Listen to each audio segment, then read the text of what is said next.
Bien chicos, ¿qué tal? Esta es la cuarta asesoría. La estamos grabando por video debido a que han habido dificultades para coincidir en el tiempo. Sin embargo, vamos a intentar ser lo más claros posibles.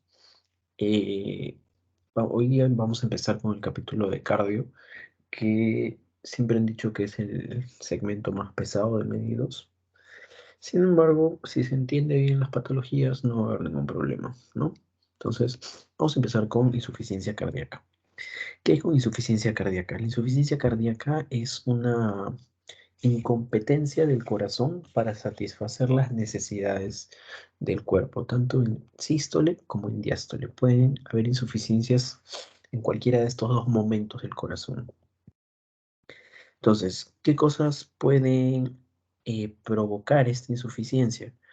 Vamos a tener una cardiopatía isquémica que condicione una baja perfusión del tejido cardíaco, hipertensión, vamos a tener valvulopatías, puede ser la estenosis, puede ser insuficiencia de cualquier válvula, ¿no? Puede ser la aórtica, puede ser la mitral, la tricuspidia o la pulmonar.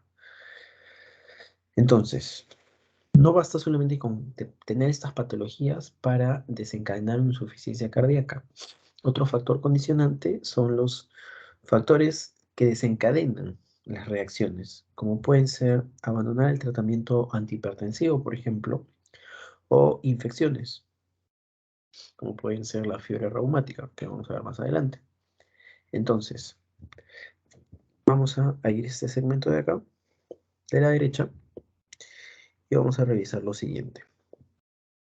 Vamos a tener, número 1, que la insuficiencia cardíaca sistólica siempre suele ser la más frecuente entre ambas, mientras que la diastólica es solamente un 30%. Posterior a ello, primero vamos con la sistólica, que es la más frecuente. La sistólica, no se olviden que produce un tercer ruido, producto del llenado rápido. Va a producir una baja contractibilidad, quiere decir que el corazón a la hora de contraerse no lo va a hacer de manera eficiente, por lo tanto la fracción de eyección que tiene el corazón va a verse disminuida. Y va a tener una hipertrofia de tipo excéntrica, ¿no? Luego, la diastólica, el problema va a estar en que va a haber un menor llenado de la válvula, perdón, de, del ventrículo izquierdo, ¿no? La válvula mitral no lo va a abastecer de manera suficiente. Entonces, va a haber un problema en el llenado y va a haber una hipertrofia concéntrica, así como la producción del cuarto ruido.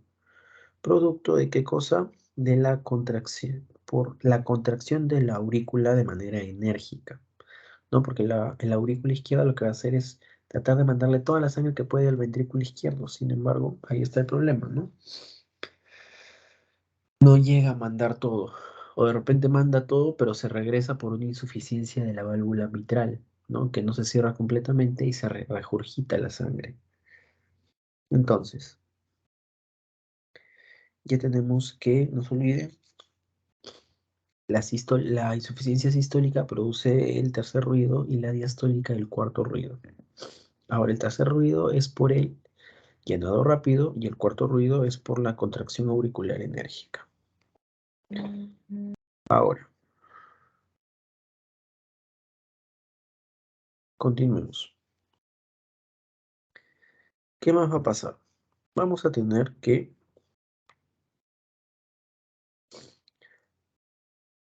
en las insuficiencias cardíacas, el sistema simpático, que recuerden que es el que estimula, va a aumentar la frecuencia cardíaca, por ejemplo.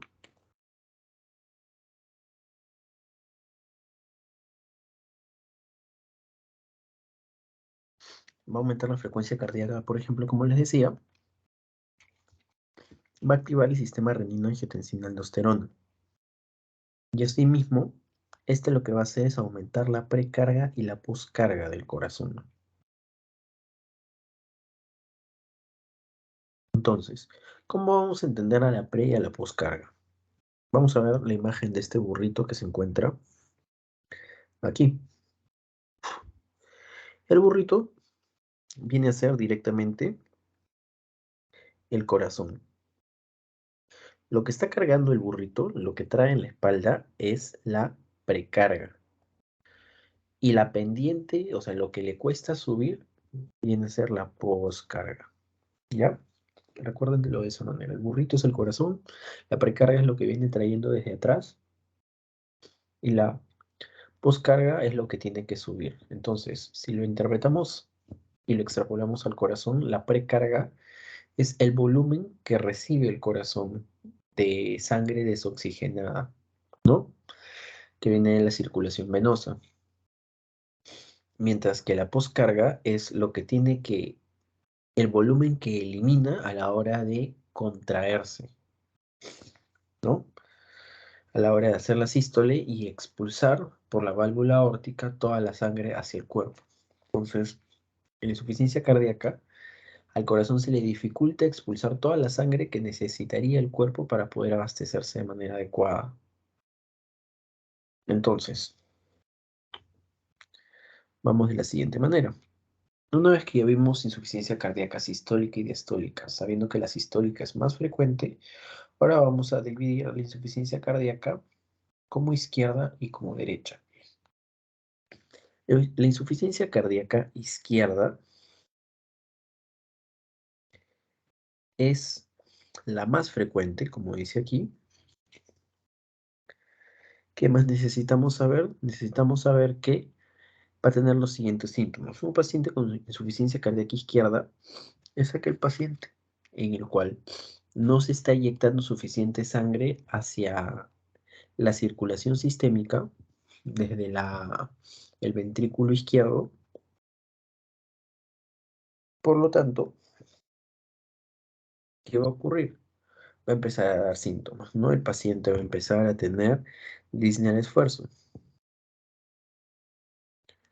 Va a empezar a tener disnea al esfuerzo. ¿Por qué? Porque no hay suficiente oxigenación a todo el cuerpo.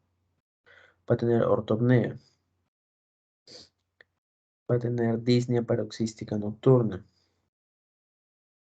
Va a tener taquicardia porque su corazón, para tratar de compensar, va a empezar a latir más rápido. ¿Qué más? Va a haber cianosis también de tejidos.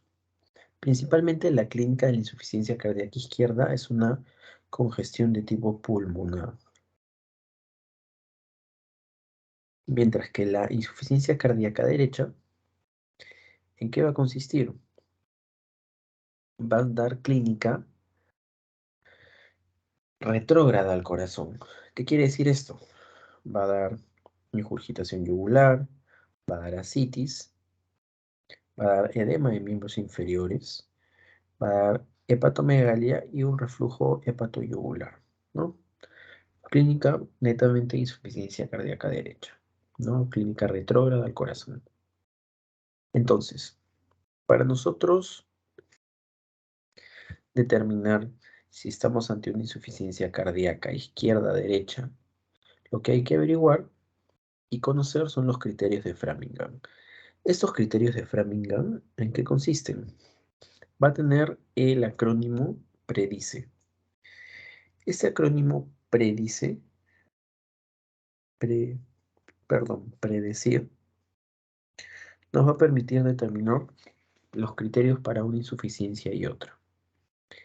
Entonces, los criterios para una insuficiencia cardíaca derecha, criterios mayores principalmente, va a ser la presión venosa central aumentada, este es uno de ellos, y el segundo criterio mayor para ICC derecha es el reflejo hepatoyugular, que no es lo mismo que decir ingurgitación yugular.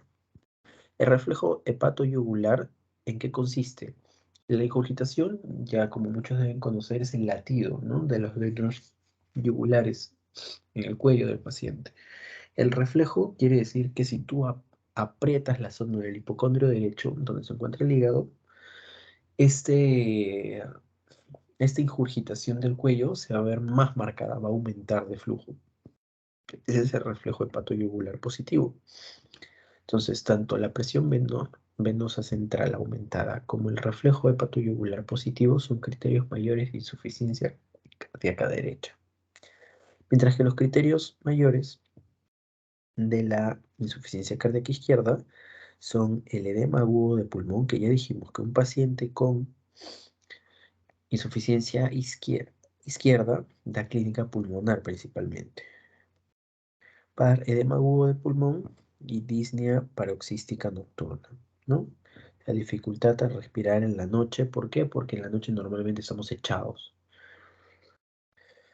¿Qué otro criterio mayor vamos a tener?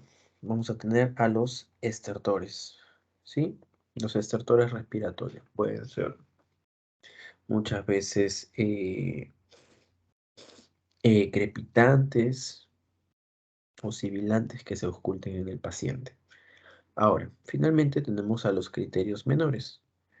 Dentro de los criterios menores, o sea que pueden estar tanto en la izquierda como en la derecha, pueden ser la ingurgitación yugular, el ritmo de galope, que ritmo de galope es un ruido añadido al primer y al segundo ruido. Tanto puede ser ruido, tercer ruido o cuarto ruido.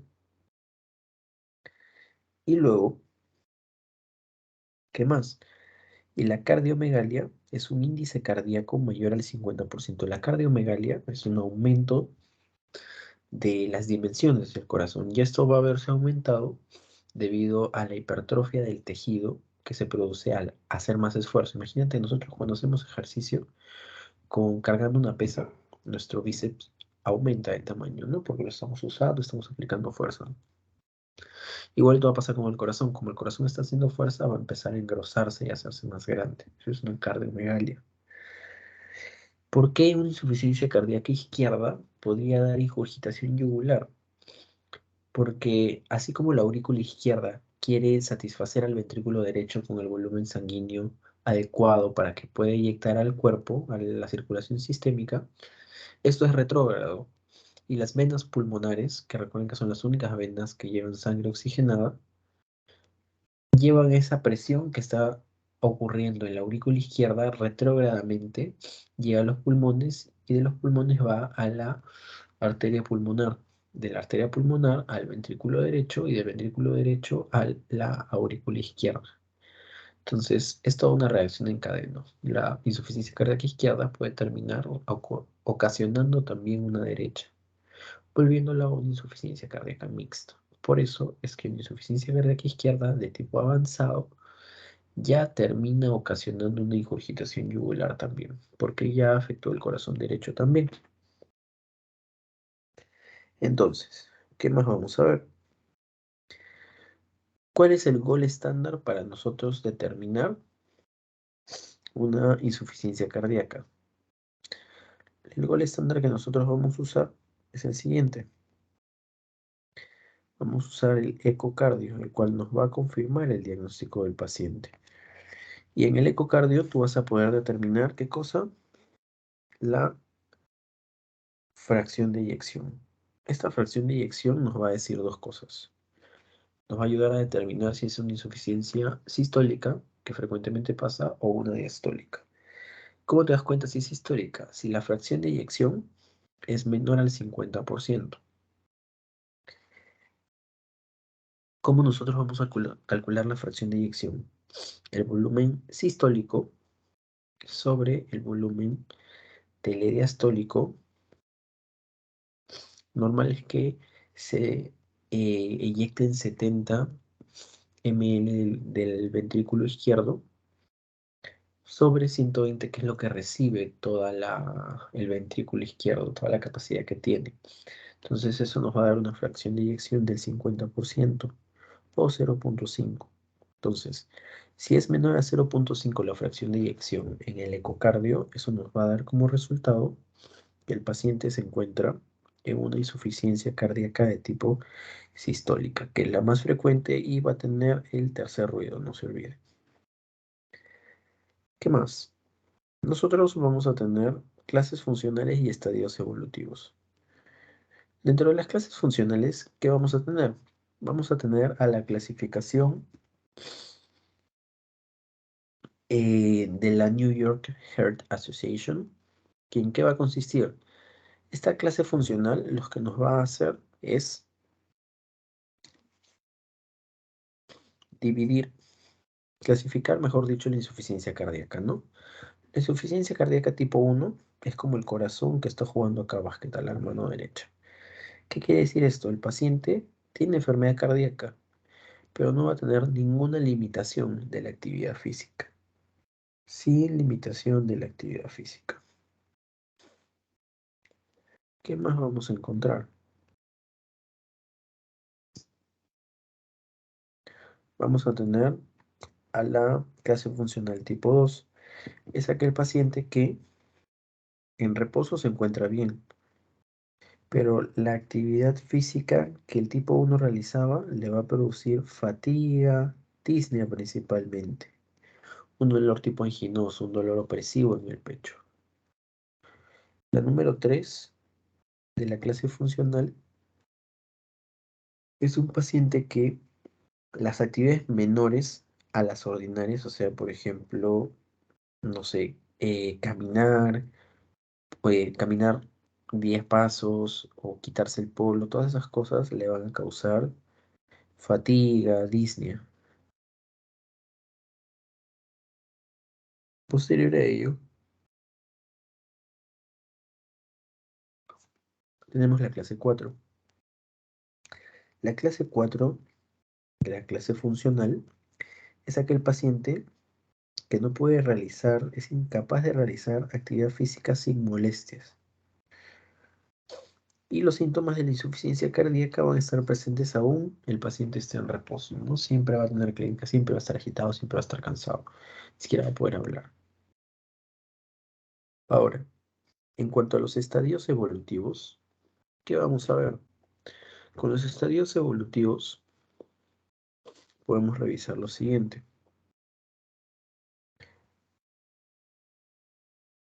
Vamos a tener estadios evolutivos A, B, C y D.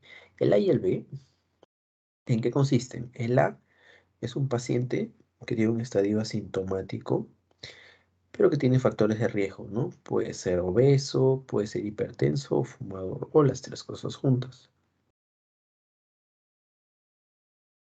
El estadio evolutivo tipo B tiene problemas estructurales, ¿no? Es un paciente que ya tiene una fracción de eyección disminuida y que puede haber tenido también un infarto de miocardio agudo previo. Pero principalmente acuérdense que el tipo A es asintomático, pero con factores de riesgo. El tipo B es aquel que ya tiene problemas estructurales como una fracción de eyección disminuida. Lo ideal es que a este nivel, en la en el estadio evolutivo tipo B, es donde se diagnostique, ¿no? Se debería diagnosticar a este nivel, porque aún el paciente está asintomático o muy poco sintomático. Recuerden que a partir de la clase del estadio evolutivo clase C, ya el paciente presenta síntomas. Se va a cansar al subir las escaleras, se va a cansar al hablar demasiado. Lo bueno del estadio clase C es que responde al tratamiento convencional, mientras que la clase D no va a responder al tratamiento convencional que se le da a la insuficiencia cardíaca.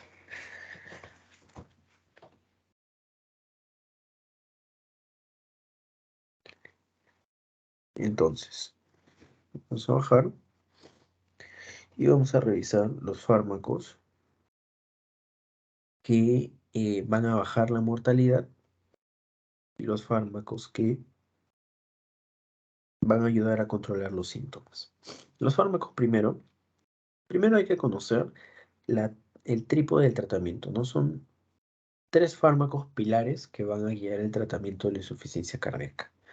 Primero los YECAS, que van a bajar la poscarga, o sea que van a bajar la pendiente que sube el burrito, la van a hacer menos empinada. Vamos a tener luego a los diuréticos, Lo que van a hacer los diuréticos es, ¿qué cosa? Disminuir la precarga, que es lo que está cargando el burrito. Va a quitarle peso al burrito, que es el corazón, para que pueda seguir subiendo la pendiente. Entonces, los yecas suben la poscarga, perdón, bajan la poscarga, y los diuréticos van a bajar la precarga.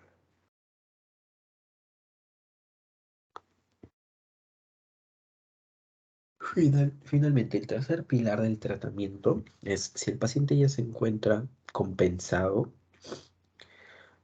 ¿qué vamos a hacer? Vamos a añadirle un beta block.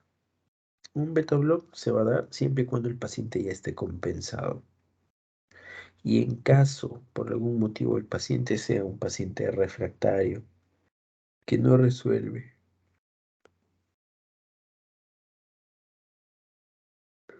con el tratamiento ya antes mencionado, vamos a darle espironolactona. Pero principalmente recuerden estos tres. IECAS bajan la precarga, perdón, la poscarga. Los diuréticos van a bajar la precarga y los beta block lo que van a hacer es ayudar a controlar al paciente cuando esté compensado. Entonces, tanto los IECAS van a ayudar a bajar la mortalidad y en consecuencia mejorar el pronóstico.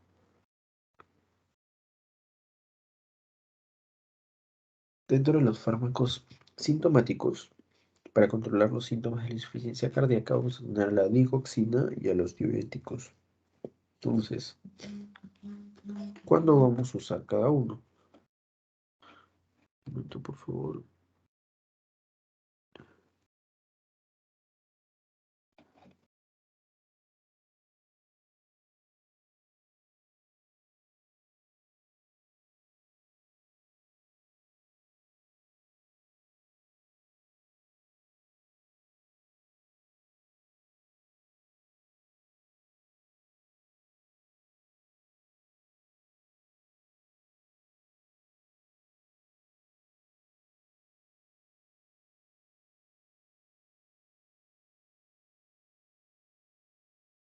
Entonces, disculpen la demora, como se iba refiriendo, vamos a tener fármacos que bajan la mortalidad y fármacos que controlan los síntomas. Tanto los fármacos que bajan la mortalidad, los que tienen que recordar principalmente son los IECAS y los beta blocks. Hasta espironolactona les diría que pueden recordar, ¿no? Que es en caso sea un paciente refractario. Dentro de los fármacos sintomáticos vamos a tener rápidamente a los diuréticos y a la digoxina. Los diuréticos tenemos, por ejemplo, a las tiazidas o a la furosemida. Este diurético ya dijimos que va a bajar, ¿qué cosa? La precarga. Entonces, ¿cómo recordar qué beta block es bueno para el control de la insuficiencia cardíaca? Vamos a tener la mnemotecnia Comen-Bistec, ¿no? Primero vas a tener al carvedilol, al metoprolol, al nebivolol y al bisoprolol.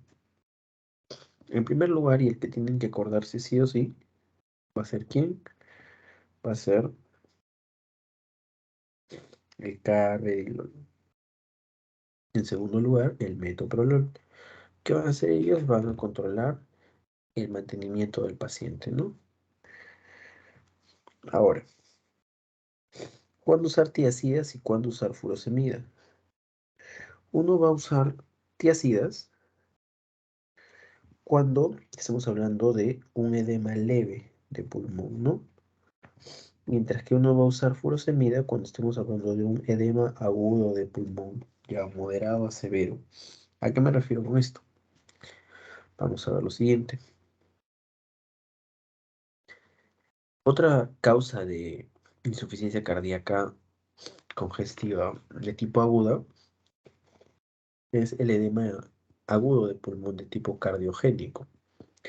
Este edema agudo de pulmón nos va a producir lo característico que en el caso clínico te pueden decir, ¿no? Edema en alas de mariposa en la placa de tórax. Ya tienes tu placa de tórax y tienes tu placa de tus alas de mariposa, ¿no? Vamos a dibujarlos nuevamente. Bim, bim, bim, bim.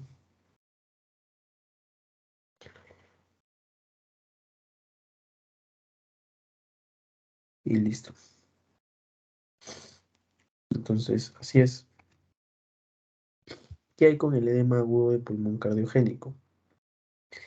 Es básicamente una disfunción ventricular izquierda de tipo aguda. La presión capilar pulmonar aumenta, miren, en más del 25%, perdón, más de 25 milímetros de mercurio. Y van a existir dos tipos, el tipo normotensivo y el tipo hipertensivo de edema agudo de pulmón cardiogénico. El normotensivo se va a resolver con furosemida, mientras que el hipertensivo, que detectamos con una presión sistólica aumentada en dos cruces, se le va a dar nitroglicerina. Luego, pasando rápidamente a COVID y corazón, lo que me gustaría que recuerden de esto es lo siguiente. Recuerden que el COVID se une a las células huésped del cuerpo mediante su proteína Spike. ¿A quién se une? Al ECA2, a la enzima convertidora de angiotensina tipo 2. Esta proteína Spike se va a dividir en dos grupos. Se divide en dos grupos debido a quién? A la furina, que es una proteasa que va a hacer un binding, o sea, un corte a nivel de la proteína S o proteína Spike para hacer dos cosas. El primer corte de la proteína Spike, la S1, interactúa directamente con el receptor de enzima convertidora de angiotensina, mientras que la proteína S2 lo que va a hacer es va a permitir la fusión de membrana con la célula hospedera y poder infectar y bueno, realizar todo el proceso fisiopatológico del COVID. Entonces, hay que recordar que un paciente cardiópata va a estar asociado a un mayor riesgo de COVID o complicaciones más frecuentes en este tipo de pacientes. Entonces, una vez que recuerdan las proteínas ES que se divide en dos partes y que se unen al ECA tipo 2, hay que recordar los mecanismos directos de daño. ¿Cómo es que el COVID va a terminar generando daño a nivel endotelial de repente? Es porque, número uno, va a haber un efecto citotóxico directo, va a haber una disregulación del sistema renina-angiotensina-aldosterona, va a haber un daño endotelial y tromboinflamación, y va a haber una disregulación del sistema inmune. A recordar, fármacos que producían el alargamiento de la onda QT, que antes se usaban en el COVID, ¿no? Puede ser la hidroxicloroquina, la acitromicina, el ritonavir o lopenovir y el remdesivir, ¿no? Que fue uno de los últimos que se comentaban para el uso del COVID.